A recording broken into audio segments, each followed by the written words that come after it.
Dear students, welcome to my class. I am Rakesh Kumar Jha. I welcome all of you. Let's crack UPSC CSC exam with us. It is India's largest learning platform, and if you join, you will have a lot of facilities from the Unacademy platform. We do have, daily live classes, structured courses there, live tests and quizzes, unlimited essays. Download earning. This is learning app, and I am Rakesh Kumar Jha. I am an MA in Political Science from Ramjas College, Delhi University. PG Diploma in Journalism, Delhi University. I have also done, MA in Mass Communication. I have also participated in different talk shows as an expert on All India Radio, Akashvani, New Delhi, Lok Sabha TV, Raj Sabha TV, Aaj Tak, etc. I have also participated as a speaker in a number of national and international seminars. I have received certificates and appreciations by the reputed organizations. I have successfully guided a large number of students, some of them IAS officer and police officer. My telegram link is Rakesh Jha Discourse Academy, and Unacademy profile link is Rakesh 7 Jha 8443. Atmdeep Abhav, be your online. Prepare with 100 top educators with Unacademy platforms. We do have polity, governance, geography, science and technology, NCERT summary, history, optional courses, environment, ecology, art and culture. We do have current affairs that I will be taking, Indian economy, practice, strategy, answer writing courses as well. UPSC CSC subscription is there for 1 month, for 3 months, for 6 months, and for 12 months course. If you join Iconic course, definitely you will get a lot of advantage, and apart from it, plus course is there also. So please join Iconic course. If you go for RJ01, so you will have 10% discount. My reference code is RJ01, and you will have straight away 10% discount. Unacademy provides you live classes, test series, unlimited practice, structured schedule, personal coach, daily mains and question practice, study planner, plus live feedback.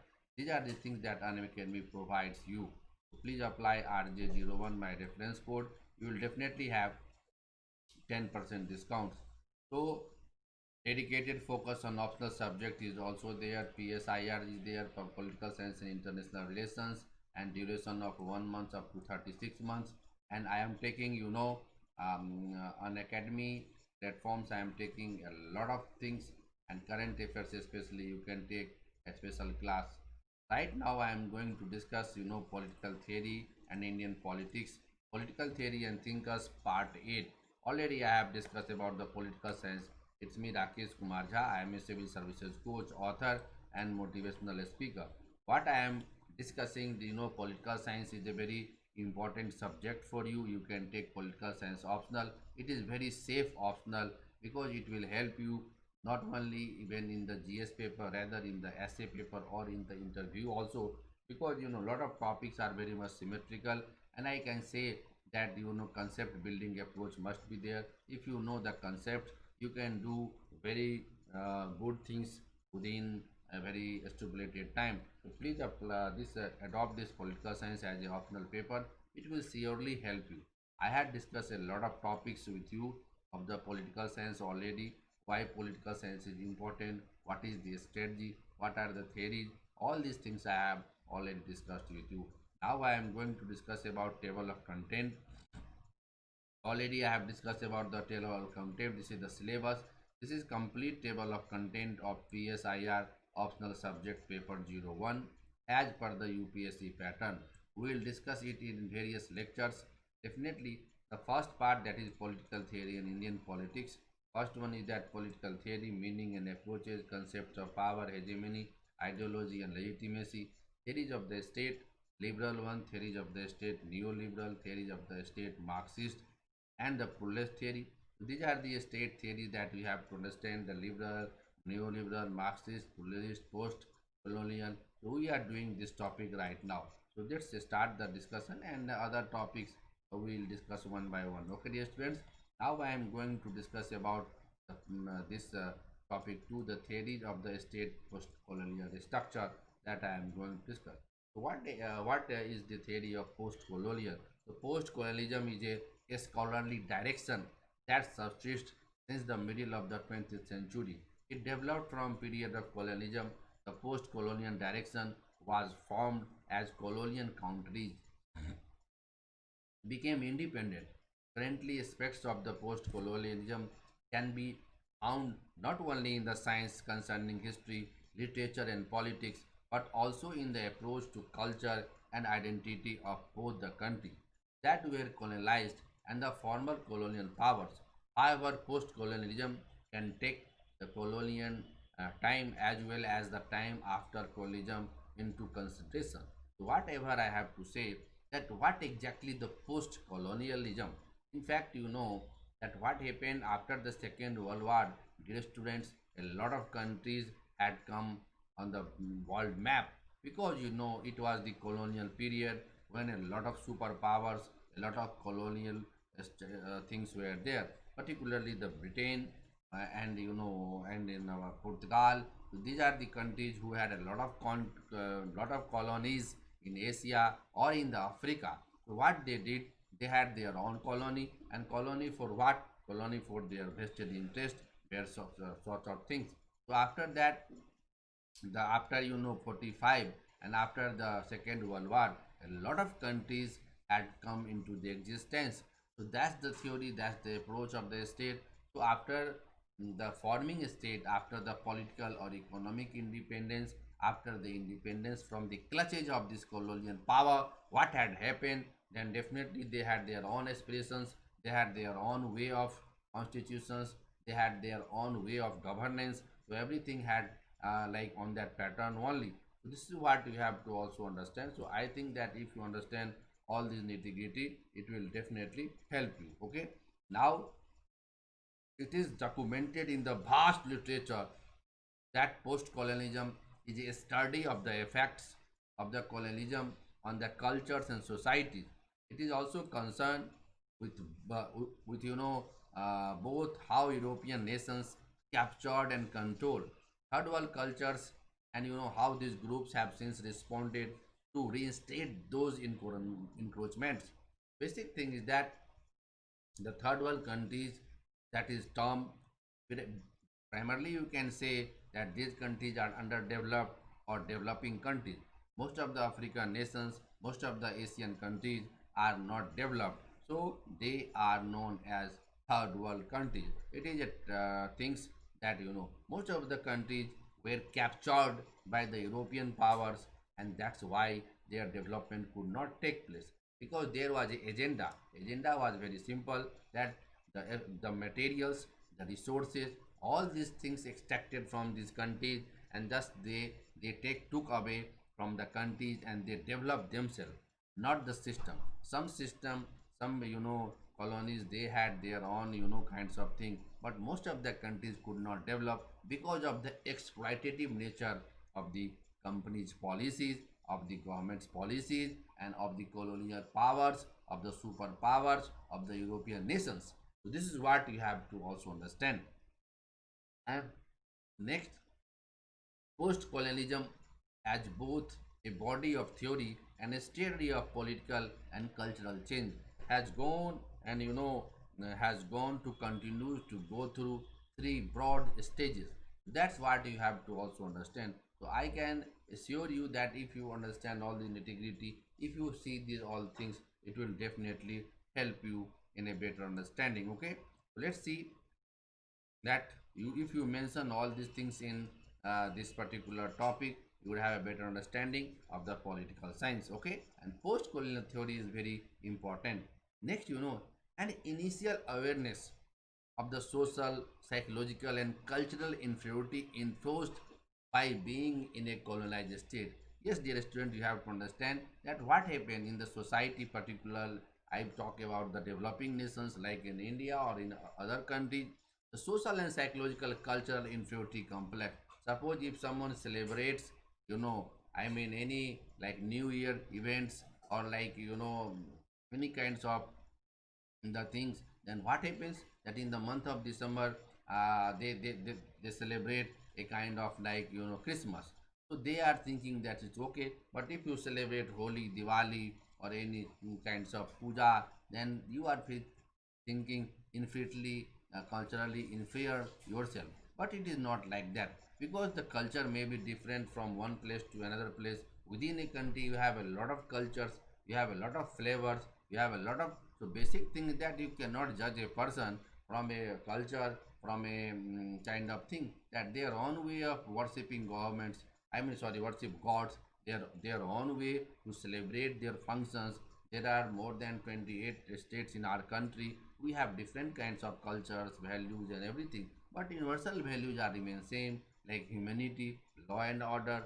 These are the things that you have to respect: dignity, freedom, and I mean to say that these all are very important. And I hope that if you understand all these things, then definitely it is going to help the person. And moreover, the important point is that all Indians or all the colony people should think about that whatever you study, whatever you think, whatever the points we are having, we should have our gut feeling, we should have our respect, we should not feel inferiority complex. This is what we have to understand in this theory. The next is that the struggle of ethnic, cultural, and political autonomy. Yes, definitely, because in most of the countries, what happened, the this power was dominated by certain group of people, and they are very high powerful people. They are from business background, they are from political background, they are from glamour world, be it sports, be it media, or be it entertainment, or any music, or so these broadly these three categories. Like one category I have said politics, another is business, the third is the glamour world. So definitely the ethnic people and another part of the middle class. Ethnic people had a lot of struggle to establish themselves, to find the real recognitions in the country. So that's a problem. And the cultural aspects were there, because their way of wearing clothes, apparels, their way of any kinds of thing, that's a great point. And political autonomy was also there, that sometimes political autonomy cannot find, because most of the time what happens, that any political party, or any political party is being run by the powerful person, and other people have to follow. So that is the also a struggle, that is also the concern regarding the ethnic or cultural or political autonomy. So this is also you have to understand, you have to try to make all these things in a very nitty-gritty way. And next is that a growing awareness of cultural overlap and hybridity. So what I have to say, that it must be a kind of awareness level, a cultural overlap, and that has to be understood by you. Because if you don't know these things in a proper way, it means what? You are not going to fulfill the things in a proper way. Post-colonial theory is beneficial to appraise a variety of colonial relationships beyond the classics colonizing activities of the British Empire. This theory tells about the how this is beneficial, the colonial relationship beyond the classical colonizing activities of the British Empire. The concept of boundaries and borders has been crucial in the imperial occupation and domination of indigenous space, because those days boundaries were there, borders there, so they had a kind of feeling, they had a kind of imperial occupation, domination of the indigenous space. This is also very important to know about the post-colonial structure.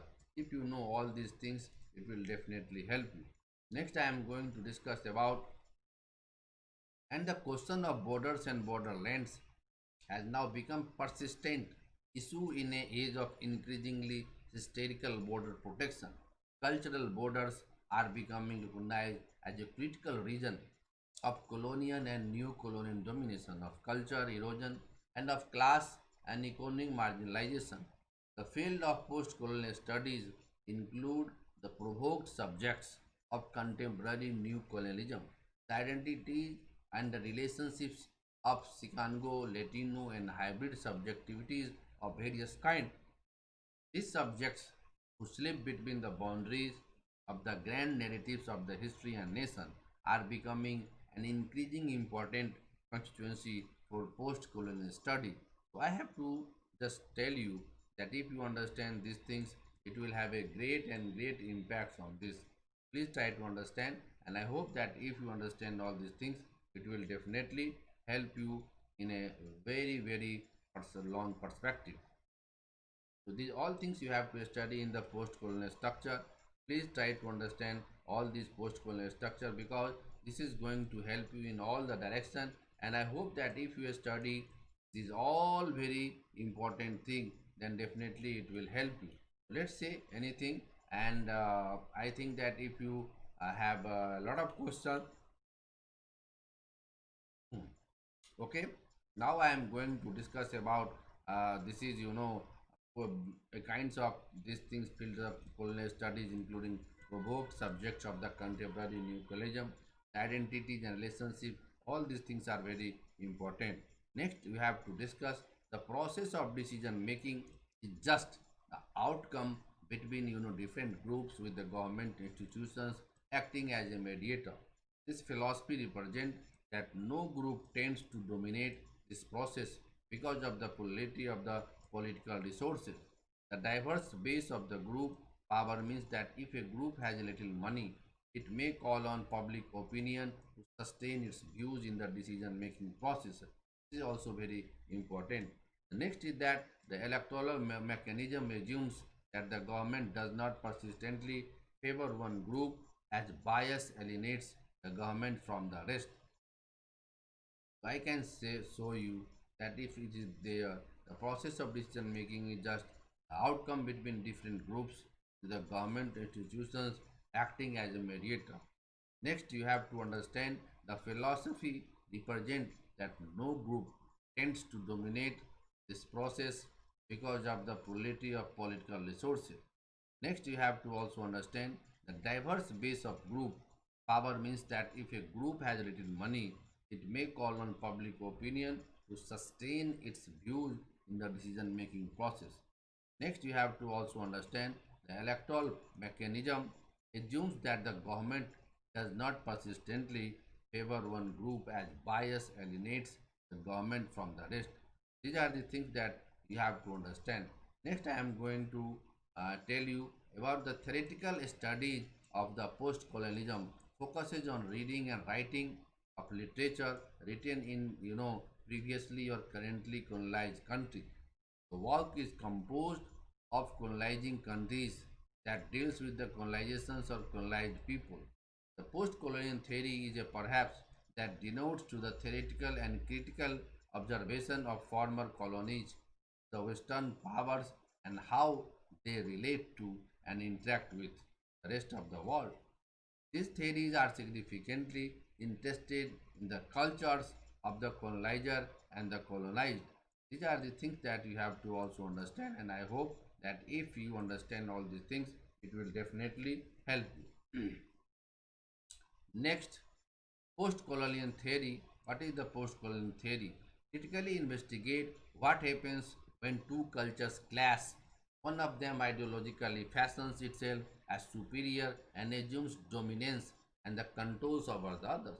Basically, post-colonial theory critically says that when two cultures clashes. I told you the Eastern values, Western values. What the Western value says, we do not have faith in the Western values. So that is the difference, and it is all about the dominance as per eating habit, as for food cloth, as for songs, as for anything else. So they have a different kinds of value system, and they have a kind of superiority feelings over others. The field of post-colonial studies has itself been hotly contested ever since its rise in the 1970s. Post-colonial theorists also analyzed the process by which those who were colonized restricted the colonizers. Three major leaders of post-colonial theory are Edward W. Said, Gayatri Chakraborty, Vivek, and Homi K. Bhabha. Edward said, the power and knowledge are inseparable. This is very true that the power or knowledge cannot be separated. It is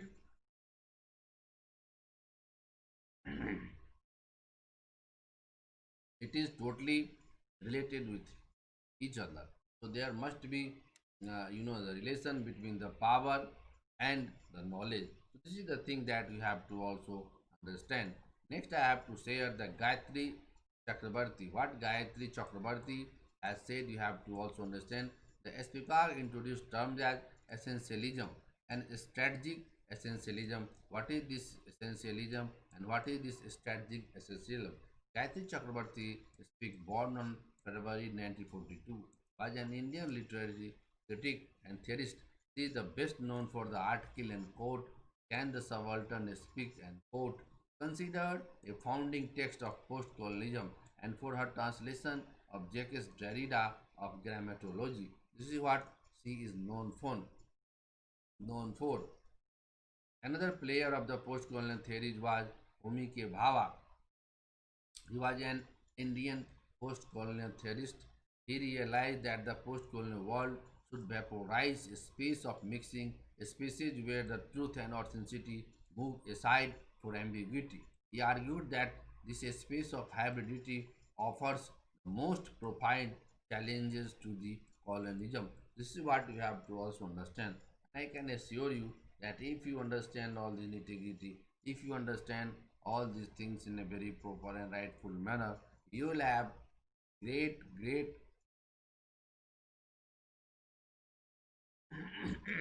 sorry, you have a great understanding of the topic. So please try to understand nitty gritty of this topic, dear students. Once again, I have to say that you should have a gut, you should have a kind of feeling that okay, whatever you are studying, it is good, and you have to practice. I have already given a lot of practice sessions also of the political science also and GS paper also. You do as much as practice you can, and I hope that if you can do it, definitely it would have a great impact on your learning part. Okay, let's say okay. Now I have to discuss about the French Fanon. What is the French Fanon says that December 6 or 61 was a psychiatrist, philosopher, revolutionary and author from Martinique. He was proficient in the field of post-colonial studies and was perhaps the preeminent philosopher of the 20th century of the issues of decolonization and psychological of colonization. This is what we have to also understand. His works have encouraged anti-colonial liberation movements for more than 4 decades. What the French Fanon has said, it is entirely correct. The scope of the coverage of the term post-colonial defense from disciplinary fields and authors being broader in literary studies than in political science. Some writers include former settler colonies as a reference alongside non-settler colonies. Other analysts such as Amina Mama distinguish the term post-colonial used to uh, used to refer especially to former colonies from the term post-imperial, preferring this term to refer to former imperial groups. This is what you have to also understand. So I think that as student you have to learn a lot of things, and all these things can be incorporated while you are writing the answer. And I think if you write the answer in this way, then definitely you would have a good command on the question. Okay? Okay. Right? Okay. Next, in a chronological terms, post-colonial does not refer simply to the period after colonialism but assume continuity in terms of the continuity effects of the processes initiated during colonialism as well as discontinuity in terms of new processes unfolding constitutionally. The term post-colonial is used to denote the study of the attempted change, successful and otherwise, of the former colonies in the context of changing imperial colonies. This is what we have to also understand. Post colonialism has progressively become an object of scientific investigation since 1950s when Western intellectuals invested in third world countries. This is what we have to also understand. So I feel that on the globe, this is what we have to feel that. Okay. Any questions so far? Because political science is a very important topic, so please you apply your brain, everything is out there so that you can have better understanding. So I think that a lot of optionals are there, but why I have done advocacy for the political science, It is because of the larger perspective in all three stages, be it political science, be it JSA, essay paper, or be it, I mean, different kinds of things. But here I have just to help you. I have to say that all these things are very important. Please write these things in a very, very perfect manner, rightful manner. You will definitely crack the examination. Okay, dear students, right? Okay. So, are you ready? Okay. Next, I am going to discuss about the in the period of the 17th. This interest, lead to an integration of discussion about post-colonialism in the various study course of American university. It also plays an outstanding role at European university. The major characteristics of post-colonialism is the rather violent, like unbuffered contact or clash of cultures as an inevitable result of former colonial times. The relationship of the colonial power to the formerly colonized country, its population and culture, and vice versa seems extremely vague and inconsistent. This inconsistency of two clashing cultures and the range of problems resulting from it must be regarded as a major subject in the post-colonialism. This is what you have to also understand, that how this European universities, American universities, this had been the trend. Okay, any questions so far? If you have any question, you can ask me. Yes, dear students.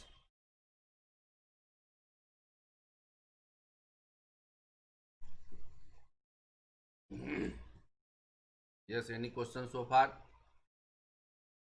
Right. So it is in the period of 17. This interest lead to an integration of discussion about post-colonialism in various study courses at American university, and it also plays an outstanding role at European universities. The major characteristics of the post-colonialism is rather a violent, like unbuffered contact or clash of culture as an inevitable result of former colonial times. The relationships of the colonial power to the formerly colonized, its population and culture and vice versa seems extremely vague and inconsistent as well. This inconsistency of two clashing cultures and the range of problems resulting from it must be regarded as a major subject in the post-colonialism. So this is what you have to also understand. So I think if you understand all these things, it will have a great impact. Next, for centuries, the colonial oppressor suffer had been forcing his civilized values the natives. But when the native population finally gained independence, the colonial relics were still, habitudes deeply integrated in natives' minds and were supposed to be removed. Decolonization is a process of change, destruction, and in the first place, an attempt to regain lost power.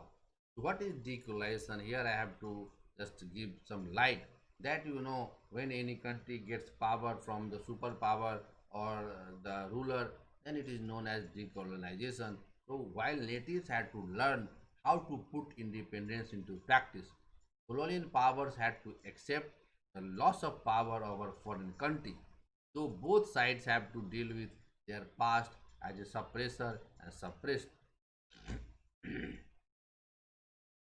This is what you have to also understand. So I can assure you that if you understand all these things, you will have a lot of good things. Next, I have to say that this complicated relationships mainly developed from the Eurocentric viewpoint from which the former colonial powers saw themselves. Their colonial policy was often condemned as arrogant, ignorant, brutal, and simply naive. Their final colonial failure and the total independence of the once suppressed made the process of the decolonization rather tense and emotional. So this is what you have to understand. Next, after this, what you have to write. Next, post-colonialism also deals with the fights of the identity and cultural belonging. Colonial powers came to foreign states and destroyed main parts of the native tradition and culture. Furthermore, they continuously replaced them with their own ones. This often led to conflicts when countries became independent and suddenly faced the challenges of developing a new nationwide identity and self-confidence. This is what you have to also understand. Next, history of Indian colonialism. History of Indian colonialism, abundant of literature denote that in the 16th century, European powers began to curtail small outposts along the India coast. Portugal and Netherlands and France ruled different regions in India before the British East India Company was founded in 1756. So this is the history of Indian colonialism, how India had become the colony in the 16th century. Even European powers began to curtail the all small outposts along with the Indian coast. This is what you have to. The British colonists managed to control most part of India while ruling major cities like Calcutta, Madras, Mumbai as the main British bases. However, there still remained a few independent regions like Kashmir among others whose lords were loyal to the British Empire. So this is what we have to also understand. So I think that these are the things that we have to know about the history of Indian colonialism. Next, post-colonial development in India, the partition of India, also called the Great Divide, it is known, had devastating impact on the Indian culture and civilization. It led to vast movements and an ethnic conflicts across the Indian-Pakistani border, while around 10 million Hindus and 6 were ousted from Pakistan. So 10 million means what? 1 crore and 6 were ousted from Pakistan. About 7 million Muslims crossed the border from India to Pakistan. So this is what the huge number of people died in this battle. Ever since these incidents, there have been tensions between India and Pakistan, which led to different wars, mainly in the Kashmir region. So this context you have to also understand that how this great divide had happened, how the partition took place, how Winston Churchill had done, how the 1947 Act has been passed through, and how India got independence, and how 10 million Hindus and Sikhs were ousted from Pakistan, and about 7 billion Muslims crossed the border to from India to Pakistan. Huge number of people died in this battle. So this is the thing that you have to also remember in the post-colonial development in India. Next, since many decades, the Congress party ruled the democratic country, which had become a republic with its own constitution in 1950. In 1977, the opposition gained the majority of votes. In 1984, in 1984, after the Congress party had regained the majority, conflicts with the cultural minority of Sikhs led to the assassination of the Indian Prime Minister Indira Gandhi. This is what you have to also understand. So these are the things that you have to understand in a very nitty-gritty way. Next, concerning post-colonial literature, you have to also know what is the post-colonial literature. Edward Said book Orientalism, published in 1978, is considered as a commencement of the post-colonial study. In this book, the authors always analyzes how European states initiated colonialism as a result of what they called their own racial superiority. The religious ethnic conflicts between different groups of people had an important role in the early years of post colonialism. Observers from both sides of the India Pakistani conflicts wrote about their feelings and experiencing during the genocides, being confronted to bind and irrational violence and hatred. So these are the things that you have to also understand. So I think that if you know all these things, definitely you would have a better understanding. Next, post structural analysis of Akile members of the post colonies draws attention not just to the historical strength and the purpose of the state, but also to questions of the power, its manifestation, and the different methods of the enhancing its values, whether ensure abundance or scarcity.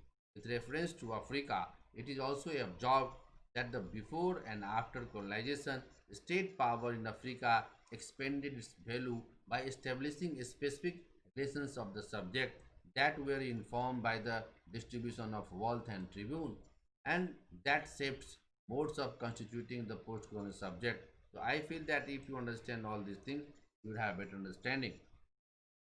Next, feminist analysis of the post-colonial state. How feminist approach analysis about the post-colonial state. Against major approaches of the post-colonial state, major discussions among feminist analysts of the post-colonial state concerns the extent to which the state contributes for social change with the intention to increase gender equality. For example, in Morocco in the early 90s, the revolutionizing state drew women into the public area through law and education. The other side of the argument concerned that the state as a mechanism for male social control over the convergence between the state and the patriarchal forces. So this thing you have to also understand. So I have to make you understand that what is major approaches are there, what are the post-colonial states there, what are the things and how in the Morocco what has happened so far. If you understand all these things, it will definitely put a lot of understanding on these topics. Okay, next I am going to discuss about where politics becomes deeply communalized, particularly when it is supported by the state sponsored religious fundamentalism. The traditional control over women that rested with the particular male individuals such as fathers, brothers, husbands soon shifts to all men. Sonia Alvarez contended that there is nothing essential about the state's ability to act in either direction, social change or social control, but that is also roots is more likely to be determined by the political governance and historical conjuncture that you have to also understand. I think that if you understand all these things, it is very important, and I think it is going to be a very important factor in all this perspective. Next, I am going to issues in the post-colonial theory. Post-colonial theory mainly associated with the reading and writing of literature, read, written in the previously or currently colonized country, or the literature written in the colonized countries which deals with colonizations or colonized people.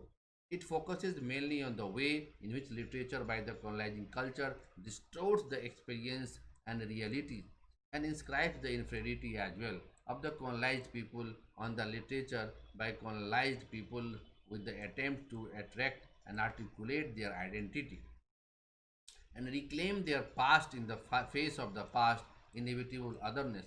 It can also deal with the way in which the literature in colonizing countries appropriate the language, images, scenes, traditions, and so forth colonized countries. So that's what you have to understand. And if you feel all these things, it will have a different kinds of thing. It will have a different kinds of thing that you can understand. So these are the issues in the political theory, and if you understand these things, it will have a different kinds of things. So please try to know all these things. Next I am going to discuss, to summarize, post-colonial theory is a literary theory or critical approach that associated with literature created in countries that were once or are now colonies of the other countries. It also emphasized literature written in or by citizens of colonizing countries that takes colonies or their people as its subject matters. Post-colonial theory attempts to focus on the oppression of those who were ruled under the colonization. So these are the things that you have to understand. So basic point is that in the post-colonial theory you have to understand all these nitty-gritty, and if you understand these things, it will definitely help you. Because I feel that the post-colonial theory is basically a kind of attempts to focus on the operation of those who were ruled under colonization. So let's start and let's see the things. Now I am going to discuss about post-colonial theorists believe what they believe, that the colonizers imposed their own values onto those colonized so that they were internationalized. The theory is based on the notions of otherness and resistance. Post-colonialism is an intense discussion about what happened with the colonial thinking at the end of the colonial era and what legacy arose from this era. So these are the points that you have to also understand. It also deals with the social, cultural, and economic consequences seen and are still visible today. So these are the points that if you understand, I can assure you that it will definitely help you. Okay, now I am going to discuss about in this perspective what has been done, so that we have to also understand in this perspective. The scholars appraised alternative experiences of suppressions, resistance, gender, migration, and so forth. What does it mean? That the scholars have really appraised that the alternative experiences of suppressions there, resistance is there, gender migrations is there, and so forth. While doing so, both the colonizing and colonized side are taken into the consideration and related to each other. Main objective of the post-colonialism is to review, to reconstruct one-sided, on-out attitudes in the energetic debate of the colonization. So here I have to discuss, the student, what do you mean by colony? What do you mean by colonization? What do you understand by post-colonialism? What do you understand by all these things, cultural? So these are the small terms I want to also discuss with you. Dear students, the colony, because as you know, in those days when we had a lot of troubles and our country was ruled by the British Empire, so basically we had a colony.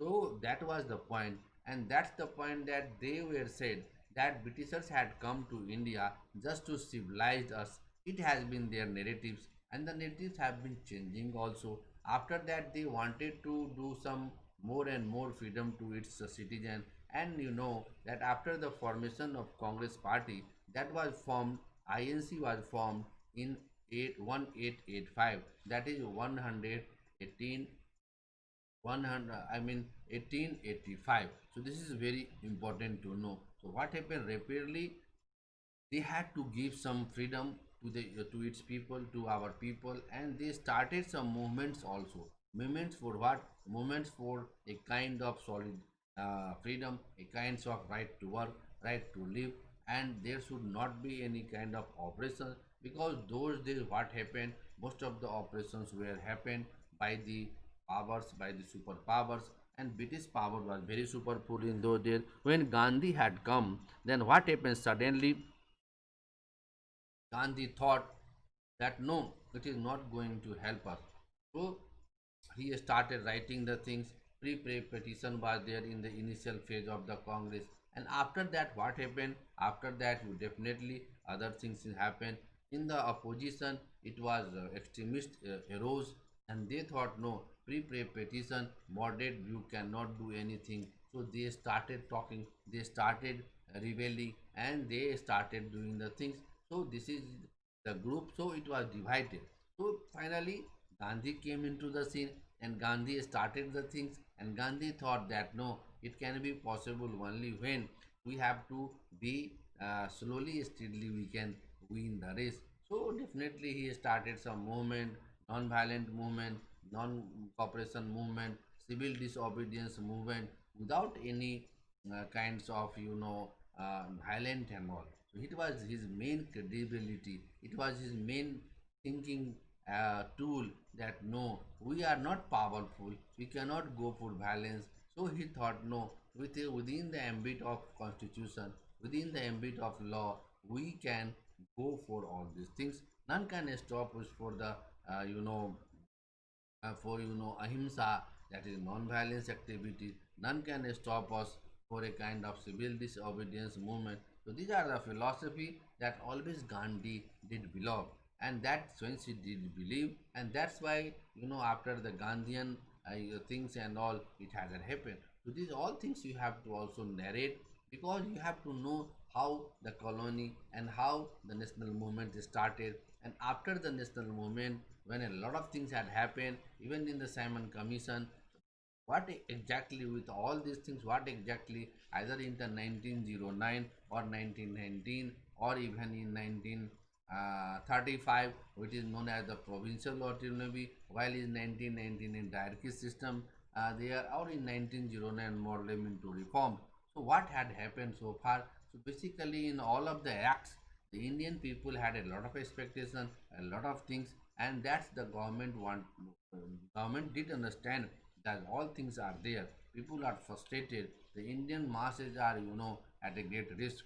They are going to disrupt all the kinds of things. So ultimately, government slowly, steadily started to give some good things, good offers to the students so that they can be contaminated and they can be started in a proper way. But unfortunately, you can see that all the time it was not feasible. And lastly, what happened that it was a great movement, and even Gandhi did not stop himself. And Gandhi gave a slogan, do or die, quit India movement. This is what you have to understand all these things, that if anyone like Gandhi said, do or die, karo ya maro, or like other slogans also, these are the very important slogans that the people of India had given before the British power. They thought that no, it is real time to take the political autonomy from the state which had clutched our country, our motherland. So this was a kind of frustration, this was a kind of agitations before the British power. So I had to say all of you that dear student, please try to understand the perspective of the topics. If you do not know the perspective of the topic, you are not going to crack the examination. So in a wholesale, in a nutshell, or in brief, I can say that please try to understand this examination beauty. Everyone can study these things, everyone can learn these things, but what happens after these all things, nothing can be preachable, nothing can be teachable. So I have to request all the students that dear student, please do not lose your heart. Political science and international relation paper is a very important paper. You can take it, and through this paper you can really attain good success. You can really fetch good marks in all the papers, be it GS paper, be it optional paper, or even essay paper. So this will definitely help you at a larger perspective. So just think it up. And besides, also I have to say you that you should have good questions. You should also put up good questions in the political science as usually in the other segments, because political science is also very important. And I hope that the students who have opted, they would have balanced eye and definitely get kinds of information. So once again, thank you very much. So I have to say, dear student, that these all perspectives are very important, whether it is post-colonial, whether it is feminist. Then if I talk about that what is post-colonial things, and what are the feminist views is very simple. When female thinks about any approach, when they think that okay, whether it is useful or whether it is not useful, so that is the feminist view. And I have to say that in almost all the questions there are so many views are concerned, and these views are so much important that you have to know all things in a very perfect manner. You have to know all things in a very rightful manner. So dear student, don't worry, I am with the Unacademy platform. I am giving the lecture of political science and international relation. You can join, and you can join with me, so that it is the topic which you can enjoy. If you can enjoy the theory part, it is also very much, because practical part is very important, and that is also very sure to be covered by you. So let us start the things, and let's see the things that what happens in the proper direction. So if you have any queries, any questions, anything else, you can also put up the question. As you know that a lot of optional courses are there: political science, there public administration, history, geography, and science and technology. A lot of optional. So these optionals you can take, but ultimately if the political science is concerned, you can have the political science in a very nitty gritty way, because political science gives you a good marks in all the respects, in the prelims examination or it is in the mains examination. So do not shy away from the topic, and I will be there to help you. Any student who has taken the admission at Unacademy platform, then definitely he or she will have a lot of efforts from our side, lot of things.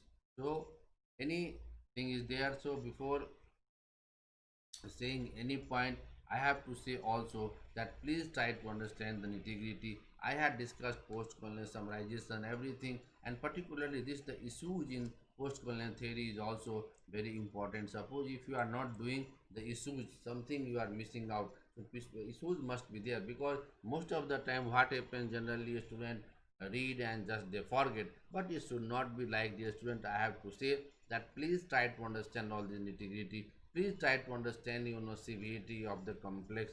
Please try to understand that everything is out there that are very important and relevant. And I can assure you that if you do these things in this particular direction, none can you stop you from becoming an IAS officer. This is what we have to understand. We have to associate with the reading and writing of the literature and post-colonial theory mainly is that. This is what we have to also make sure and make sure. And I hope that if you write the questions, most of the time the student what happens that the student does not write. That is the biggest problem what I feel. That suppose today I have read with me post-colonial theories or the issues in the post-colonial theory, then who will be the right person to do these things? It is you to do the things. So like post-colonial theory, associated reading, writing, literature, currently colonized countries, literature written in the colonizing country, all these things are very much necessary. So let's start the thing and let's see what happens a lot. And I think that if you can do all these things in a proper way, then definitely it will have a great impact. Okay.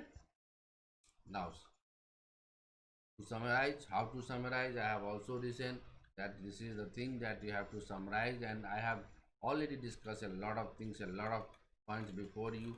So everything is very important, and I hope that if you could understand these all topics in a very important way, like suppose theories of the state post-colonial. What is the post-colonial state? The post-colonialism is a social action that subsistence since 9th of the 20th of the country century, also developed from period of colonialism.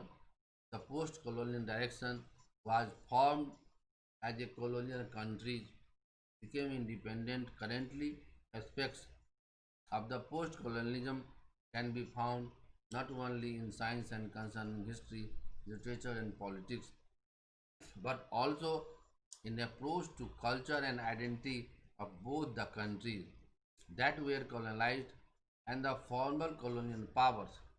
However, post-colonialism can take the colonial time as well as the time after colonialism into the consideration.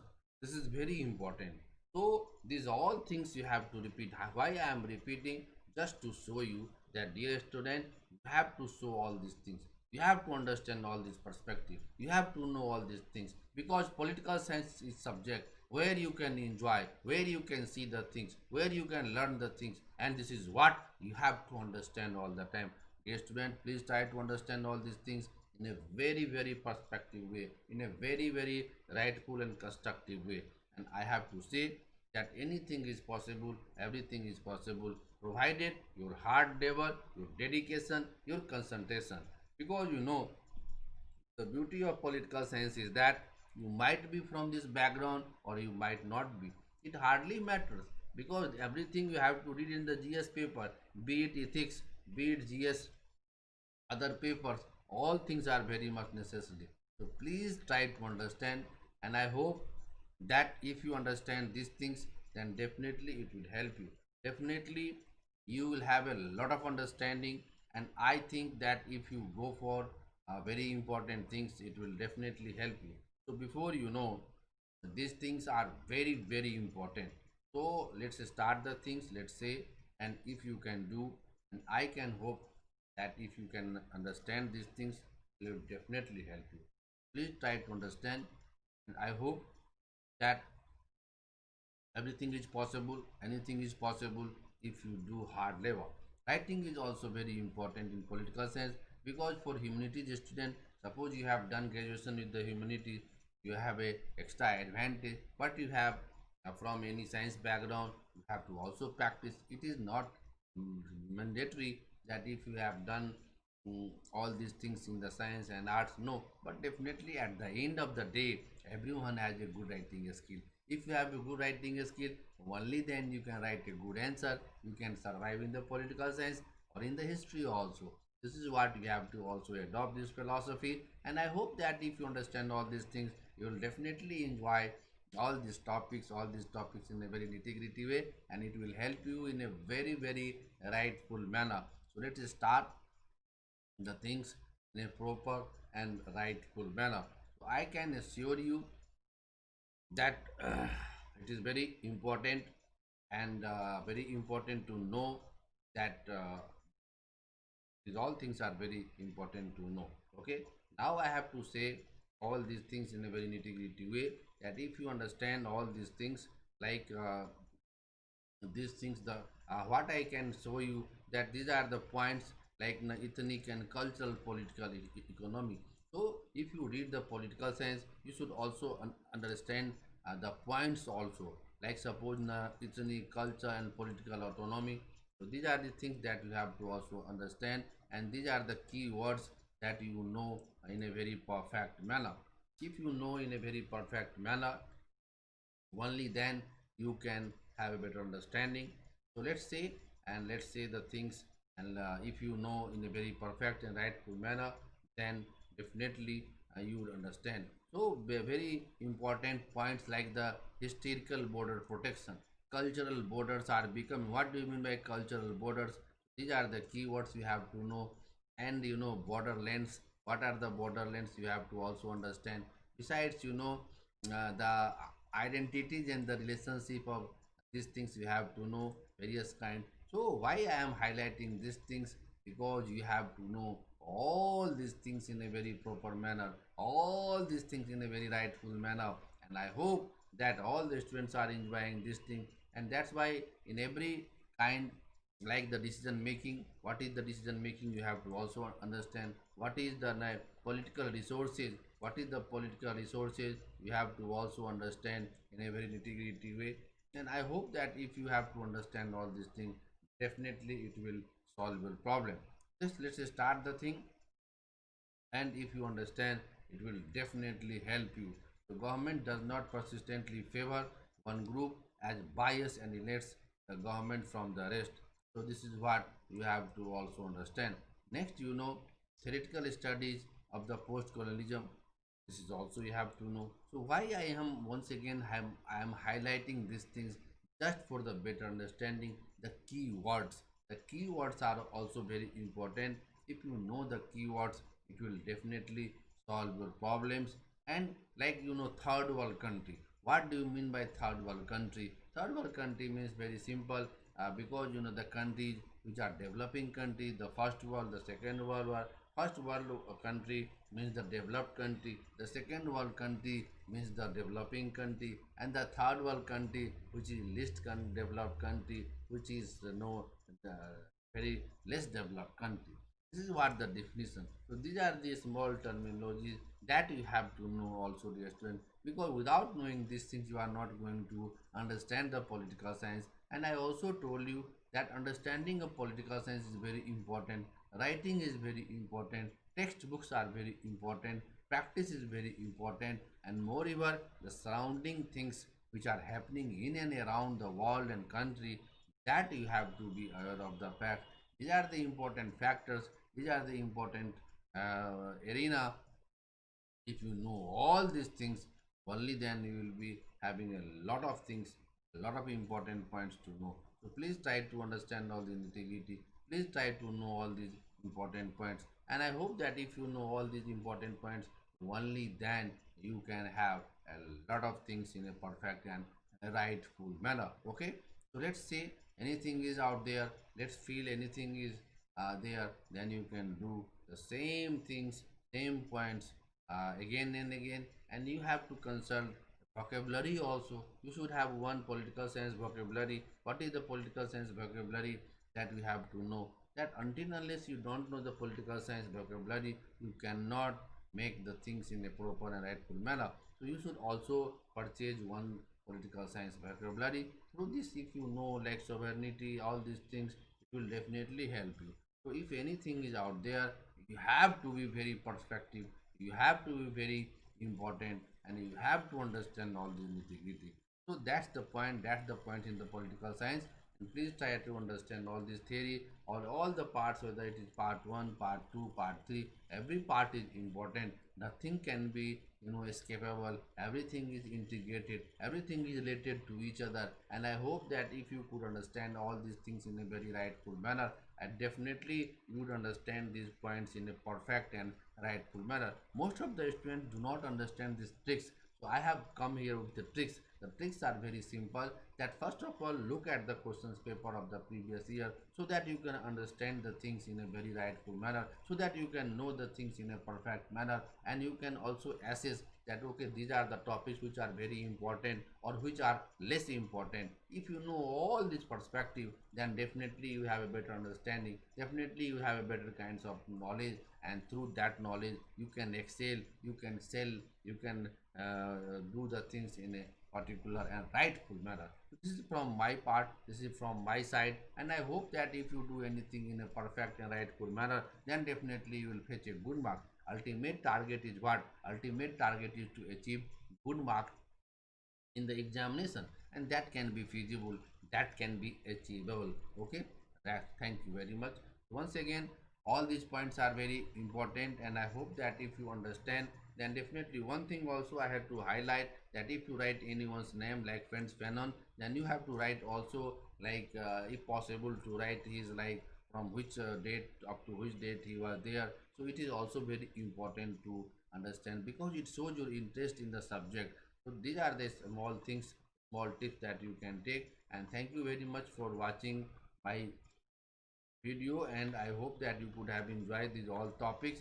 In the next class, I will be discussing about the theories of the state feminist theory. Yeah, you can also enjoy this thing. My code is RJ01. If you apply RJ01 code, you will have 10% discount. My telegram link is Discourse Academy Rakesh Jha. Okay, so let's crack the UPSC examination. Thank you very much. And if you have any problem, you can also with the telegram link, you can also contact and so that I can reply you very soon. And I hope that if you understand all the nitty gritty, it will definitely solve your kinds of things. So once again, thank you very much for watching my show. I'm watching my class, and please stay tuned with the Unacademy platform.